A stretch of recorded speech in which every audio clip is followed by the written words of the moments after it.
तो कैसे हैं सब लोग। आज एग्जाम स्पेसिफिक एमसीक्यूज में हम बात करने जा रहे हैं about the peasants, workers and tribal movements के बारे में। इससे पहले पिछली क्लास के अंदर हमने बात की थी about the administrative and economic policies of the British, and because all those policies were designed just to profit the British only, उस वजह से हमें रीजनल जो भी लोग थे, the peasants, the workers and the tribals, उनमें एक अनरेस्ट देखने को मिलता था। तो आज इन्हीं सब के रीजनल मूवमेंट्स के बारे में जो है हम चर्चा करेंगे। तो पहले एक बेसिक आइडिया लेते हैं हमारे सारे जो भी मूवमेंट्स हमें देखने को मिले रीजनली, उसके बाद बढ़ेंगे अपने क्वेश्चंस की तरफ। तो सबसे पहले हमें सन्यासी रिवोल्ट्स देखने को मिलते हैं फ्रॉम 1770 टू 1820 के बीच में। The British land revenue policies and restrictions on pilgrimage angered Hindu sannyasis and Muslim fakirs, which was the cause of the sannyasi and the fakir uprising during the 1770s. Region की बात करें तो Bengal and Bihar का reason हमें देखने को मिलता है, क्योंकि ये जो रीजन्स थे सबसे पहले ब्रिटिश इन्हीं को कैप्चर करने में जो है वो सफल रहे थे, जैसा कि हम बात कर चुके हैं पहले during the battle of Plassey and the battle of Buxar. इनको जीतने के बाद जो है ब्रिटिश ने इन दोनों एरियाज पे अपना पूरा अधिकार जो है वो जमा लिया था और दीवानी राइट्स भी जो है उनको मिल गए थे। इसके बाद यहाँ पर जो सन्यासी एंड फकीर रिवोल्ट्स हमें देखने को मिलते हैं, क्योंकि British land revenue policies and restrictions on pilgrimage यहाँ पे हमें देखने को मिलती है, जिससे हिंदू सन्यासीज और मुस्लिम फकीर्स में हमें थोड़ा एंगर देखने को मिलता है। की लीडर्स की अगर बात करें तो मजनूम शाह, भवानी पाठक, देवी चौधरानी जो कि एक लेजेंडरी फिगर है, इनका हमें जो है एक की रोल देखने को मिलता है। Guerrilla warfare against British officials and landlords हमें सन्यासी रिवोल्ट्स के दौरान देखने को मिलता है। इसका जो आउटकम था, the British suppress the revolt using military force but resistance continued sporadically until 1820। कुछ टुकड़ों में जो है ये रिवोल्ट हमें 1820s तक जो है देखने को मिलता है, बट 1820s के बाद पूरी तरह से ब्रिटिश इसे सप्रेस करने में जो है वो सफल रहते हैं।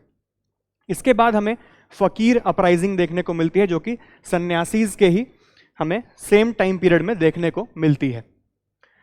British restrictions on fakirs that were the Muslim mendicants collecting arms and heavy taxations on peasants, ये जो है मेन कॉज था फकीर अपराइजिंग का। 1776 से 1777 के बीच में हमें देखने को मिलता है। रीजन की बात करें तो वही सेम बंगाल का रीजन हमें देखने को मिलता है। की लीडर्स यहां पर भी हमें मजनूम शाह देखने को मिलते हैं, जैसे कि हमें सन्यासी रिवोल्ट के दौरान देखने को मिले थे। नेचर की बात करें तो again an arm struggle using guerrilla tactics supported by the peasants. इसका भी आउटकम था कि British military action crushed the uprising, but sporadic resistance continued after 1777 also. तो इन दो मूवमेंट्स के बाद हमें आगे देखने को मिलते हैं the Paika rebellion in 1817 and the Ramosi revolts during 1822, 1825 to 1826 and 1879 to 1880। Ramosi revolts हमें तीन फेजेस के अंदर देखने को मिलते हैं। पहले दो फेज हमें 1857 के बड़े रिवोल्ट से पहले और दूसरा फेज हमें उस रिवोल्ट के बाद देखने को मिलता है। 1857 का जो रिवोल्ट था, the first war of Indian independence, उसके बारे में जो है अगली क्लास के अंदर हम डिटेल में बात करेंगे, क्योंकि काफी एक इंपॉर्टेंट टॉपिक है हमारा, the revolt of 1857। Paika rebellion की बात करें तो इसका कॉज जो था that was British land revenue policies and discontent among the Paikas who were the warrior class of Orissa. Orissa के वॉरियर क्लास लोग थे जो कि ब्रिटिश लैंड रेवेन्यू पॉलिसीज से जो थे वो नाराज थे। रीजन ऑब्वियसली उड़ीसा की वॉरियर क्लास है, तो उड़ीसा में ही हमें ये जो है रिवोल्ट देखने को मिलता है। की लीडर जो थे इनके, that was Bakshi Jagabandhu. Nature was a large scale armed rebellion against the British forces. इसका जो आउटकम था, that was British crushed the revolt by 1818, but Paikas continued resistance in smaller uprisings.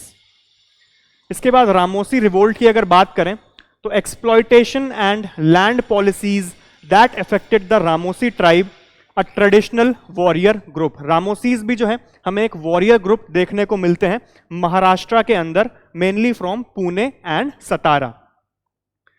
की लीडर्स की अगर बात करें तो चित्तर सिंह हमें देखने को मिलते हैं, वासुदेव बलवंत फड़के हमें देखने को मिलते हैं लेटर फेज के अंदर। लेटर फेज यानी after the revolt of 1857, that was in 1879 to 1880। Nature यहां पर भी हमें सेम गुरिल्ला टैक्टिक्स देखने को मिलती हैं and looting the British treasuries. इसका जो आउटकम था that was British suppress the revolts but Ramosis continued resistance against colonial policies. इनमें से मोस्टली रिवोल्ट्स को जो है ब्रिटिश ने आसानी से जो है वो सप्रेस कर दिया था, क्योंकि रीजनल ग्रुप्स के पास इतनी ज्यादा आर्म्ड मिलिट्री होती नहीं थी कि वो ब्रिटिश जैसे एक बड़े साम्राज्य के खिलाफ जो है वो एक तरफा जो है वो युद्ध छेड़ सके। इसीलिए हमें ज्यादातर में यहां पर रीजनल रिवोल्ट्स की जो है सप्रेशन देखने को मिलती है ब्रिटिश के द्वारा। इसके बाद अगर बात करें तो हमें पागलपंथी रिवोल्ट देखने को मिलता है 1825 से 1835 के बीच में। इसका जो कॉज था that was high taxation, land revenue demands and British operation of tribal peasants. Region की बात करें तो मॉडर्न डे बांग्लादेश, उस समय का बंगाल का रीजन। की लीडर्स वर करम शाह एंड टीपू शाह। इसका नेचर जो था that was a religious political movement that turned into an armed resistance. शुरुआत जो हुई थी एक रिलीजियस पॉलिटिकल मूवमेंट की, बट आगे जाके हमें ट्रांजिशन देखने को मिला इनटू एन आर्म्ड रेजिस्टेंस। इसका जो आउटकम था again British took military action but the movement influenced future peasant uprisings. ये जो मूवमेंट है एक बेस बन के उभरा आगे आने वाली पीजेंट अपराइजिंग्स का। हालांकि इसको भी जो है ब्रिटिश ने आसानी से जो है वो सबड्यू कर दिया था। इसके बाद हमें कूका रिवोल्ट देखने को मिलता है 1840 से 1872 के बीच में, बेसिकली पंजाब रीजन के अंदर सिक्स का ये एक मेजर रिवोल्ट था। कॉज की बात करें तो religious operation, unfair taxation and the British rule. Region जैसा कि अभी मैंने बात की, रीजन था इनका पंजाब। की leaders were Bhagat Jawahar mall and Ram Singh. Started as a religious reform movement and later turned into armed resistance against the British, just like the Pagalpanthi revolt in Bengal और आज का जो है मॉडर्न डे बांग्लादेश। इसका आउटकम भी सेम जैसे कि हमें पिछले रिवोल्ट्स के अंदर देखने को मिला, crushed by the British and executing many Kukas in 1872। Kukas जो है बेसिकली सिक्स को ही कहा जाता है जो कि स्ट्रिक्ट वेजिटेरियन डाइट जो है वो फॉलो करते हैं।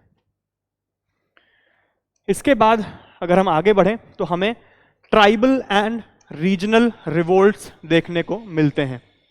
इसके अंदर बेसिकली हमारे ट्राइबल ग्रुप्स के रिवोल्ट हमें देखने को मिलते हैं। चलिए एक एक करके इनके बारे में भी एक बेसिक आइडिया ले लेते हैं।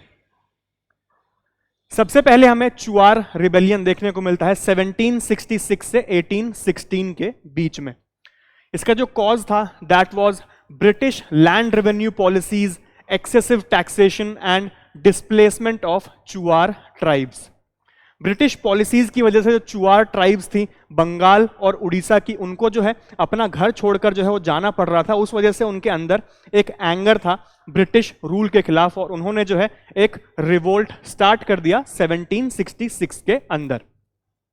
रीजन्स बंगाल एंड उड़ीसा, क्योंकि जैसा कि हम टाइम पीरियड भी देख सकते हैं, just after the battle of Buxar का हमें टाइम पीरियड देखने को मिलता है। 1764 के अंदर हमें बैटल ऑफ बक्सर देखने को मिलता है, जहां पर ब्रिटिश ने जो है एक अलाइड फोर्स को जो है हराया था, Nawab of Awadh, Nawab of Bengal and the Mughal emperor. उसके बाद दीवानी राइट्स भी जो है वो ब्रिटिश को जो है वो हासिल हो गए थे और उसके बाद से ही बंगाल, उड़ीसा एंड बिहार का जो रीजन है वो हमें देखने को मिलता है ब्रिटिश रूल के अंदर। उसके बाद वहां पर उन्होंने अपने हिसाब से लैंड रेवेन्यू पॉलिसीज लगाई, एक्सेसिव टैक्सेशन किया, जिस वजह से जो है चुआर ट्राइब्स जो वहां पे रहती थी उनको जो है उनके दिमाग में बहुत ज्यादा एंगर भर गया ब्रिटिश रूल के खिलाफ। की लीडर्स की अगर बात करें तो दुर्जन सिंह हमें देखने को मिलते हैं, श्याम गंजन and Jagannath Singh. It was also an armed resistance by the Chuar tribal chiefs and zamindars against the British policies. यहां पर भी एक बार फिर से इसका जो आउटकम था that was British used military force to suppress the rebellion by 1816। हालांकि काफी लंबे समय तक जो है ऑलमोस्ट करीब 50 साल का समय हमें देखने को मिलता है, इतने समय तक रेजिस्ट करने में जो है चुआर ट्राइब्स जो है वो सफल रहे थे ब्रिटिश ऑपरेशन को। इसके बाद हमें द खासी अपराइजिंग देखने को मिलता है मेघालय के अंदर, खासी हिल्स के अंदर। 1829 से 1833 के बीच का ये टाइम पीरियड देखने को मिलता है। ब्रिटिश एक्सपेंशन इनटू खासी hills and forced labour policies, north east के अंदर भी जो है ब्रिटिश घुस चुके थे और वहां खासी हिल्स के अंदर उन्होंने एक्सपैंड करना जब शुरू किया तो वहां की जो लोकल ट्राइब्स थी उनको जो है अच्छा नहीं लगा ब्रिटिश का वहां पर आना। Region Meghalaya that is in the north east India, mainly the Khasi hills. की लीडर की बात करें तो तीरथ सिंह हमें देखने को मिलते हैं। गुरिल्ला वॉरफेयर बाय खासी ट्राइब्स अगेंस्ट द ब्रिटिश, हमें मोस्टली जो भी रिवोल्ट्स हमें यहाँ पर देखने को मिल रहे हैं सब में गुरिल्ला टैक्टिक्स का ही इस्तेमाल देखने को मिलता है। जैसे कि मैंने अभी थोड़ी देर पहले ही बात की कि रीजनल जो भी हमारे रिवोल्ट्स यहाँ पे देखने को मिलते हैं, जो भी रीजनल लोग थे उनके पास इतनी ज्यादा आर्म्ड फोर्स नहीं थी कि वो ब्रिटिश से डायरेक्ट कन्फ्रंट कर सके। इस वजह से हमें गुरिल्ला टैक्टिक्स का जो है मोस्टली में यूज देखने को मिलता है। इसके आउटकम की बात करें तो Tirath Singh was captured and exiled and the British took control of the Khasi hills. 1833 के अंदर हमें नॉर्थ ईस्ट के अंदर भी ब्रिटिश इंफ्लुएंस बढ़ता हुआ दिखता है जब उन्होंने खासी हिल्स को जो है कैप्चर कर लिया तीरथ सिंह को पकड़ के और उन्हें एग्जाइल करके। इसके बाद आगे बढ़ते हैं तो हमें देखने को मिलते हैं the Kol rebellion from 1831 to 1832 and the Santhal rebellion from 1855 to 1856, just before the revolt of 1857। ये संथाल रिबेलियन भी जो है एक बड़ा कारण बना था हमारा रिवोल्ट ऑफ 1857 का भी। लेते हैं एक बेसिक आइडिया दोनों के बारे में। कोल रिबेलियन की पहले बात करें तो इसका जो कॉज था that was British interference in the land rights of the Kol tribes and exploitation by landlords and money lenders. क्योंकि ये जो टाइम पीरियड है हमारा the permanent settlement act of 1793 के बाद हमें देखने को मिलता है, उसके बाद से जमींदार्स का जो है वो रेवेन्यू कलेक्शन काफी ज्यादा जो है बढ़ गया था कि पीजेंट से वो जबरदस्ती काम वगैरह करवाते थे। तो उसके बाद से यहाँ पे हमें देखने को मिलता है British interference in the land rights of the Kol tribes and exploitation by landlords and money lenders. Region की बात करें तो छोटा नागपुर का रीजन हमें झारखंड के अंदर देखने को मिलता है, वहीं पे जो है कोल अपराइजिंग हमें देखने को मिलती है। की leaders were Joa Bhagat and Madara Mahato. इसके बाद इसका भी नेचर था armed tribal resistance against the British policies, but however again the British military action crush the revolt killing thousands of Kols. यहां पर भी जो है ज्यादा सफलता हासिल हुई नहीं, सिर्फ एक साल के अंदर ही जो है ब्रिटिश ने ये रिबेलियन भी जो है वो सप्रेस कर दिया था। इसके बाद हमें the Santhal rebellion from 1855 to 1856 देखने को मिलता है। इसका जो कॉज था that was exploitation by landlords, money lenders and British officials, force labour and loss of tribal lands. British land revenue policies की वजह से जो है इनको अपने खेत वेत जो भी इनकी जमीन थी उससे भी जो है इनको हाथ धोना पड़ा, और साथ ही after the permanent settlement act money lenders and other officials इनको जो है थ्रेटन किया करते थे, ज्यादा काम करवाया करते थे। उस वजह से जो है संथाल रिबेलियन का जो है हमें राइज देखने को मिलता है। रीजन की बात करें तो बिहार, झारखंड एंड वेस्ट बंगाल। की leaders were Sidhu Murmu, Kanhu Murmu, Chand Murmu and Bhairav Murmu. इसका भी नेचर हमें देखने को मिलता है large scale armed uprising, Santhals attacked British offices and landlords. हालांकि इसका भी आउटकम हमें ब्रिटिश की जीत की तरह ही देखने को मिलता है जैसा कि बाकी रिवोल्ट्स के दौरान हमें देखने को मिला था।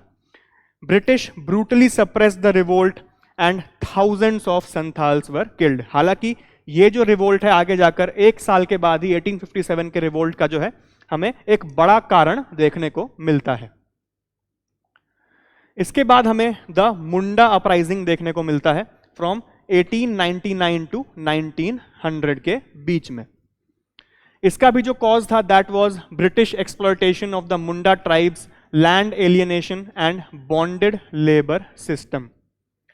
इसके बाद इसका भी रीजन हमें छोटा Nagpur that is the Jharkhand का रीजन देखने को मिलता है। बिरसा मुंडा एक काफी इंपॉर्टेंट फिगर उस समय के, वो जो है इनके की लीडर थे। A mix of religious, social and political resistance, violent attacks against British symbols of power। एक साल के अंदर ही मुंडा अपराइजिंग ने जो है उस समय पर ब्रिटिश को जो है काफी परेशान किया था। हालांकि जब बिरसा मुंडा को जो पकड़ लिया गया था उसके बाद हमें ये मुंडा अपराइजिंग का जो है फॉल देखने को मिलता है। Birsa Munda was captured and died in prison due to cholera at just age 25, but the movement led to the recognition of tribal land rights। इसके बाद हमें अहोम रिवोल्ट देखने को मिलता है 1828 के अंदर। इसका जो कॉज था that was British occupation of Assam and suppression of Ahom independence. जब ब्रिटिश ने असम को जो है ऑक्यूपाई कर लिया था उसके बाद हमें वहां के जो रीजनल लोग थे दैट वर द अहोम्स, उनका जो है रेजिस्टेंस देखने को मिलता है ब्रिटिश के खिलाफ। की leader was Gomdhar Konwar. Nature की बात करें तो Ahoms attempted to drive the British out of Assam. हालांकि ऐसा हो नहीं पाया। The British crushed the rebellion but however later restored some Ahom territories to local rulers. कुछ रूलर्स को जो है वहां पर टेरिटरीज दे दी गई थी ब्रिटिश के द्वारा। हालांकि वो रीजन भी ब्रिटिश कैप्चर करने में सफल रहे थे, आसाम का रीजन। इसके बाद हमारा आखिरी रिवोल्ट जो हमें देखने को मिलता है ट्राइबल एंड रीजनल रिवोल्ट्स के अंदर, that was the Khond uprising from 1837 to 1856। British interference in tribal customs, high taxation and forced labour इसके जो है मेजर कॉजेज थे। उड़ीसा के अंदर हमें यह देखने को मिलता है की लीडर वाज चक्रा बिसोई। इसका भी nature again an armed rebellion using guerrilla tactics against the British forces. Outcome की बात करें तो the British eventually suppressed the uprising but resistance continued in pockets for years। आने वाले समय पर भी, क्योंकि तभी ये जो रिबेलियन है हमारा 19 साल तक हमें करीब देखने को मिलता है। शुरुआत में ही ब्रिटिश ने इसे सप्रेस कर दिया था बट आगे जाकर स्पोरेडिकली ये रिवोल्ट जो है वो चलता रहा था 1856 तक। इसके बाद अगर हम बात करें about the peasant and worker revolts के बारे में तो इसके अंदर हमें सबसे पहले रंगपुर अपराइजिंग इन 1783 देखने को मिलती है। इसका जो कॉज था that was operation by landlords and high land revenue collection by the British. Region की बात करें तो रंगपुर का रीजन हमें देखने को मिलता है जो कि मॉडर्न डे बांग्लादेश के अंदर है। की leaders were peasants and local zamindars. Nature की बात करें तो violent resistance by peasants against revenue collectors and British officials. Outcome जो था इनका that was the British suppress the revolt but later introduced reforms in revenue collection. 1793 का permanent settlement act जिसके बारे में हम पहले भी बात कर चुके हैं, उसके अंदर जो है जमींदार्स को जो है रेवेन्यू कलेक्शन की जो है जिम्मेदारी सौंप दी गई बट आगे जाकर जमींदार्स ने ही जो है पीजेंट्स को तंग करना शुरू कर दिया, ऑप्रेस करना शुरू कर दिया। इसीलिए पीजेंट्स एंड लोकल जमींदार्स यहां पर तो हमें साथ देखने को मिलते हैं की लीडर्स के अंदर, बट आगे जाकर इन दोनों के बीच में ही जो है हमें टेंशंस देखने को मिलती हैं after the 1793 permanent settlement act. इसके बाद हमें इंडिगो रिवोल्ट देखने को मिलता है 1859 से 1860 के बीच में। It is also known as the blue rebellion. इसका जो कॉज था that was forced cultivation of indigo by British planters, low payments and operation of peasants. इसके बारे में हम पहले भी बात कर चुके हैं कि कैश क्रॉप्स जो है बंगाल के रीजन में उस समय पर इतनी ज्यादा उगाई जाने लगी कि नॉर्मल फूड क्रॉप्स जो है वो उगा ही नहीं पाते थे लोग, और जिस वजह से जो है वहां पर फेमीन्स भी हमें देखने को मिलती थी। और उसी का एक रीजन था कि हमें the indigo revolt from 1859 to 1860 के बीच में देखने को मिलता है। इसके अलावा ऑपरेशन भी हमें देखने को मिलता है कि ज्यादा काम करवाते थे और पैसे जो हैं वो बहुत कम दिया करते थे ब्रिटिश ऑफिशियल्स उस समय पर। रीजन ऑब्वियसली बंगाल का रीजन जहां पे इंडिगो की खेती उस समय पर होती थी। की लीडर्स की बात करें तो दिगंबर बिश्वास and Bishnu Biswas were the key leaders of the blue rebellion which is also known as the indigo revolt. Nature की बात करें तो peasants refuse to cultivate indigo, attacked planters and boycotted British factories।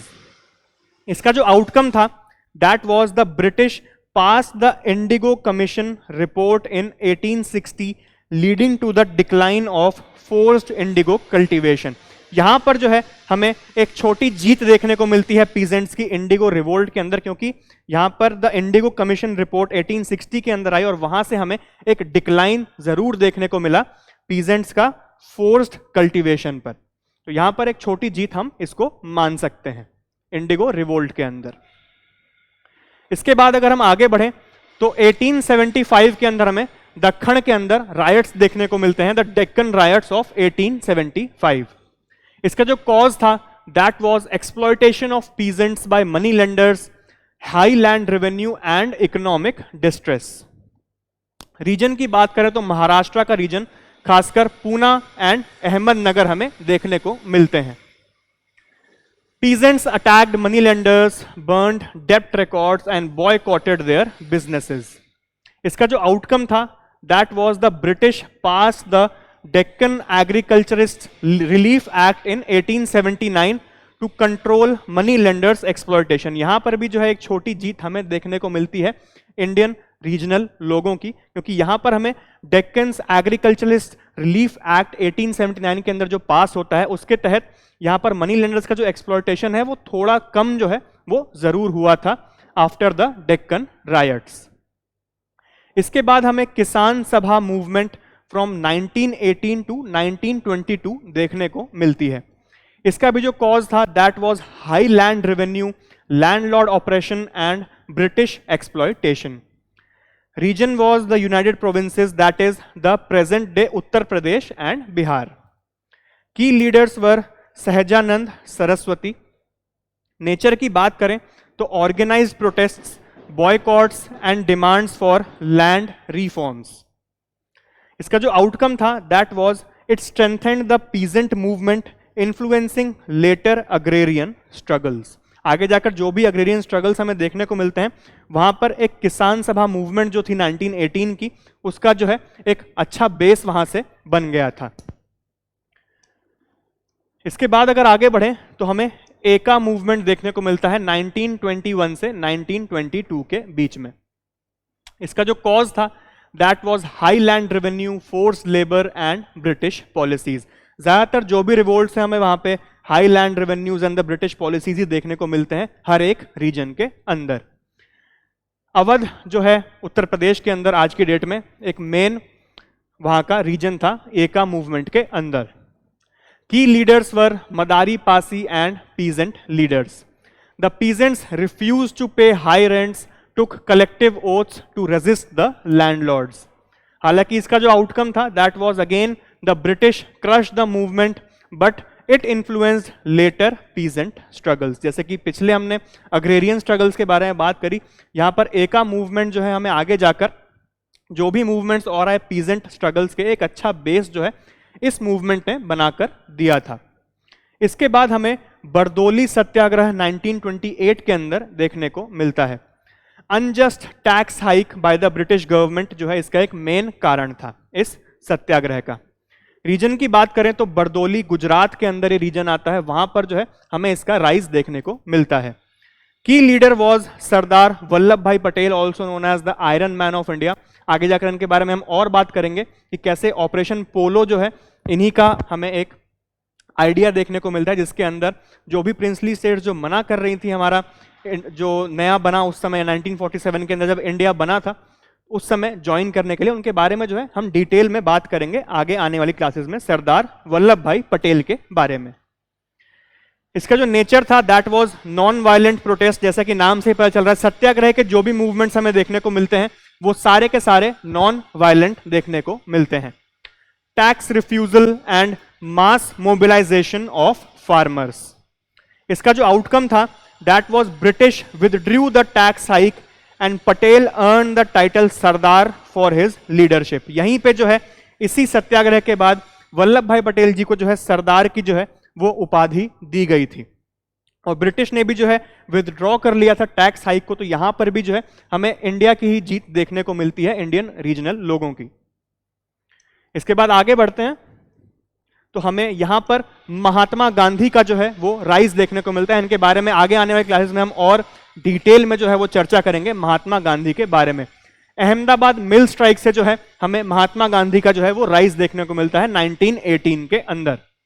इसका जो कॉज था that was low wages, high inflation and demand for better working conditions for the peasants. Region की बात करें तो अहमदाबाद गुजरात के अंदर जो है हमें देखने को मिलता है। ऑब्वियसली अहमदाबाद की मिल स्ट्राइक है तो वहीं का रीजन ही देखने को मिलेगा। Key leaders were Mahatma Gandhi and Anasuya Sarabhai. Nature की बात करें तो workers demanded a 35% wage increase and Gandhi used hunger strike and mediation during this strike. इनकी जो हंगर स्ट्राइक्स है हमें आगे आने वाले टाइम में और देखने को मिलेंगी अलग अलग मूवमेंट्स के दौरान। इसका जो आउटकम था that was the workers won wage increase marking Gandhi's early involvement in the labour right. जैसे कि मैंने अभी जस्ट बात करी कि यहां से जो है हमें महात्मा गांधी का जो है वो राइज देखने को मिलता है। आगे आने वाले समय में महात्मा गांधी एक बहुत ही बड़े फिगर बन के उभरे हमारी इंडियन हिस्ट्री के अंदर। इनके बारे में जो है और डिटेल के अंदर हम आने वाली क्लासेस के अंदर जो है वो बात करेंगे। इसके बाद महात्मा गांधी का एक रिवोल्ट या फिर एक सत्याग्रह हमें और देखने को मिलता है दैट वाज द खेड़ा सत्याग्रह इन 1918 गुजरात के अंदर ही, सेम ईयर की ये बात है। इसका जो कॉज था that was British demand for full land tax despite crop failure and famine. यहां पर हमें देखने को मिलता है अगर फेमीन आया या फिर क्रॉप फेलियर हुई उसके बावजूद भी जो है ब्रिटिश लोग जो है पूरे लैंड टैक्स की जो है वो डिमांड कर रहे थे। उसके खिलाफ जो है महात्मा गांधी जो है वो खड़े हुए थे। रीजन की बात करें that was Kheda in modern day Gujarat. Key leaders were Mahatma Gandhi and Sardar Vallabh भाई पटेल। नेचर, जैसे कि मैंने जस्ट थोड़ी देर पहले बात की इस बारे में कि जो भी सत्याग्रह के मूवमेंट्स हमें देखने को मिलते हैं all were non violent tax refusal movements. इसका जो आउटकम था that was British agreed to suspend tax collection marking a major victory for the non violent resistance movements. यहां पर भी जो है हमें महात्मा गांधी और सरदार वल्लभ भाई पटेल की जो है वो जीत देखने को मिलती है क्योंकि ब्रिटिश ने जो है विदड्रॉ कर लिया था और सस्पेंड कर दिया था टैक्स कलेक्शन को जहां जहां पर भी क्रॉप फेलियर एंड फेमीन हमें देखने को मिलता है। यहां से हमें जैसा कि जस्ट मैंने बात की इस बारे में कि गांधी जी का राइज देखने को मिलता है। आने वाली क्लासेस के अंदर हम उनके बारे में और जो है वो चर्चा करेंगे। फिलहाल बेसिक आइडिया के लिए बस इतना ही है। बढ़ते हैं अपने क्वेश्चंस की तरफ। हमारा जो पहला क्वेश्चन है आज का, indigo cultivation in India declined by the beginning of 20th century because of options A the peasant resistance to the oppressive conduct of planters, B unprofitability in the world market due to new inventions, C national leaders opposition to the cultivation of indigo, या फिर D government control over the planters. ये question काफी important है। UPSC IAS के pre के 2020 में जो है ये पूछा जा चुका है। इसका सही आंसर जो है that is A, peasant resistance to the oppressive conduct of planters. जैसे कि अभी जस्ट कुछ देर पहले हमने बात करी during the blue rebellion that is also known as the indigo revolt, वहां पर जो है पीजेंट्स ने रेजिस्ट किया था ऑपरेसिव कंडक्ट को। तो ए जो है इसका सही आंसर है। अगला क्वेश्चन देखते हैं। Which movement was also known as the Namdhari mission? Options A Satwandi movement, B Santhal uprising, C the Kuka rebellion, या फिर D द सन्यासी रिबेलियन। इसका सही आंसर जो है that is C the Kuka rebellion. इसको जो है नामधारी मिशन भी जो है वो कहा जाता था। अगला क्वेश्चन देखते हैं। क्वेश्चन नंबर 3 है, the Munda uprising took place in which region? Options A Dibrugarh Assam, B Chota Nagpur Ranchi, सी अमरावती आंध्र प्रदेश, या फिर डी मोहाली पंजाब। इसका सही आंसर जो है that is B Chota Nagpur Ranchi. Jharkhand के रीजन यानी कि झारखंड की कैपिटल रांची के अंदर हमें जो है मुंडा अपराइजिंग देखने को मिली थी from 1899 to 1900 till the capture and imprisonment of Birsa Munda. अगला क्वेश्चन देखते हैं। The Bakasht movement in Bihar during 1937 to 38 was organized by whom? Options A Swami Dayanand Saraswati, B Jayaprakash Narayan, C Swami Sahajanand Saraswati, या फिर डी पीर अली खान। ये क्वेश्चन काफी इंपॉर्टेंट है, बीपीएससी के 2023 में पूछा जा चुका है बिहार पब्लिक सर्विस कमीशन में। इसका सही आंसर जो है दैट इज सी स्वामी सहजनंद सरस्वती। इन्होंने जो है बिहार के अंदर बकश्त मूवमेंट की जो है वो शुरुआत करी थी 1937 से 38 के बीच में। अगला क्वेश्चन देखते हैं। Who wrote the famous play Neel Darpan in which operation of indigo farmers is displayed? Options: A. Sharad Chandra Chatterjee, B. Rabindranath Tagore, C. Barindra Ghosh, या फिर D. दीनबंधु मित्र। इसका सही आंसर जो है that is D. Dinbandhu Mitra. इन्होंने जो है एक famous play that is known as Neel Darpan, ये जो है लिखा था, और इसके अंदर जो इंडिगो फार्मर्स का जो ऑपरेशन है ब्लू रिबेलियन से पहले वो दिखाया गया था इनकी प्ले में। अगला क्वेश्चन देखते हैं। Which of the following movement was made famous by Bankim Chandra Chatterjee through his novel Anandmat? Options: A. The Sannyasi Rebellion, B. Revolt of Ramosis, C. Kittur Uprising, या फिर D. संबलपुर Outbreaks। इसका सही answer जो है that is A the sannyasi rebellion.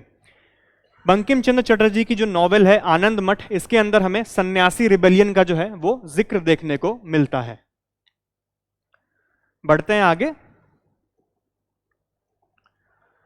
The all India Kisan Sabha was formed in 1936 under the presidentship of options: A Swami Sahajanand Saraswati, B Arjun Singh, C Surendranath Banerjee, या फिर D WC Banerjee. सही answer जो है that is A Swami Sahajanand Saraswati. इनके अंडर जो है 1936 के अंदर हमें द ऑल इंडिया किसान सभा जो है वो देखने को मिलती है। अगला क्वेश्चन देखते हैं। क्वेश्चन नंबर 8 है, Who was the leader of the Khasi rebellion in 1829 to 1833? Options: A. Gomdhar Kunwar, B. Tirath Singh, C. Roopchand Kanwar, या फिर D. पियाली बरफुकन। इसका सही आंसर जो है that is B. Tirath Singh. इसके बारे में भी हम बात कर चुके, जब खासी रिबेलियन के बारे में हम बात कर रहे थे कि तीरथ सिंह ने जो है ये रिबेलियन लीड किया था, और 1829 से 33 के बीच में हमें ये रिबेलियन देखने को मिलता है खासी हिल्स के अंदर मेघालय में। अगला क्वेश्चन देखते हैं। On which British officers orders 150 unarmed sannyasis were killed during the sannyasi rebellion in 1771? Options: A Warren Hastings, B Robert Clive, C Steve Dane, या फिर डी मार्क बटलर। इसका सही आंसर जो है that is A Warren Hastings. इनके जो कहने पर है 150 अनआर्म्ड सन्यासीज को जो है वो गोली मार दी गई थी during the sannyasi rebellion in 1771। तो ए जो है वॉरेन हेस्टिंग्स इसका सही आंसर है। आखिरी क्वेश्चन देखते हैं आज का। The first factory act aimed at prohibiting child labor was applied in the year of options: A 1886, B 1890, C 1875, या फिर D 1881। तो जो पहला फैक्ट्री एक्ट हमें देखने को मिलता है जिसके अंदर चाइल्ड लेबर को जो है उसकी प्रोहिबिशन की तरफ जो है एक कदम रखा गया, that was in the year 1881। तो D 1881 जो है इसका सही आंसर है। तो आज के 10 क्वेश्चन समाप्त हुए। आज हमने बात की about the various regional revolts during the British rule, खासकर द संथाल रिबेलियन, द खासी अपराइजिंग एटसेट्रा। इसके बाद अगली क्लास के अंदर जो है एक बहुत इंपॉर्टेंट टॉपिक है हमारा about the first war of independence, that was the revolt of 1857। बात करेंगे उसके बारे में कि कैसे वो रिवोल्ट जो है वो शुरू हुआ और कैसे ब्रिटिश जो है उसे क्रश करने में सफल रहे, और एक साल के बाद ईस्ट इंडिया कंपनी को एबॉलिश करके ब्रिटिश क्राउन रूल जो है वो इंडिया के अंदर लग गया था 1858 के अंदर। और उसके बाद आगे क्या हुआ, इंडियन मॉडर्न हिस्ट्री के अंदर, और कैसे जो है अंत में 1947 में हमें आज़ादी मिली, उन सब के बारे में आने वाली क्लास के अंदर जो है हम बात करेंगे। आज के लिए बस इतना ही, मिलते हैं अगली क्लास में। शुक्रिया।